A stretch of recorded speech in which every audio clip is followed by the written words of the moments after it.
it might work, but it'll take more effort to get those dream clients that you want to get. And if I wanted to learn for like my own benefit, like foundational skills that you think are essential for designing, what would those skills be, and what would your process be for learning those skills? I think that's kind of a two-part question because there's designers who make really great, beautiful things, and that's how I started, just making really beautiful things.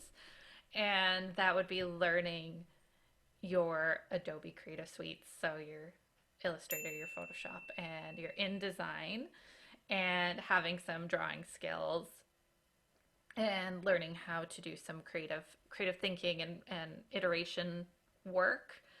Then there's also the skill set of the strategy and the research, and those are separate things. And honestly, they didn't teach the strategy piece in school, and I've since learned that through colleagues and mentors. And that, I mean, I there's a lot of great books on that. Like I said, I had colleagues and mentors help me with that. Sometimes it's just the big Google rabbit hole to figure out the strategy behind a design. And as far as like keeping up to date with your career and your skills, do you have any favorite designers you follow or any resources that you use? Yes, there's his name's Chris Doe. I'm sure you've heard of him. I follow him on both Instagram and LinkedIn, and he has some really great content on how to run a design business and as well as how to design. And there's a really great video he did on how to price yourself. Um, he's one that I follow frequently, and he's very well known internationally.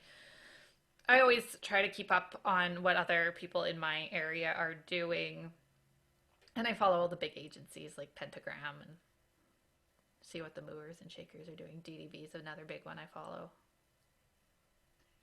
And going into like the business side of what you do, what would you say are like the warning signs of a potentially bad client?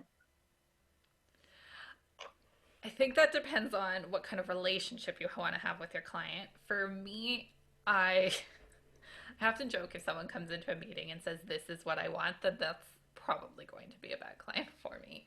I like clients that come in open minded and know that I am going to do that foundational piece for them.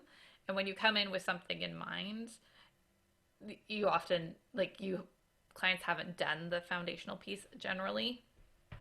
And so they come in with this preconceived idea of what they want, even though it might not work for their business. And so that's one red flag um, I'm quite wary of. I think that's probably the biggest one I try to avoid.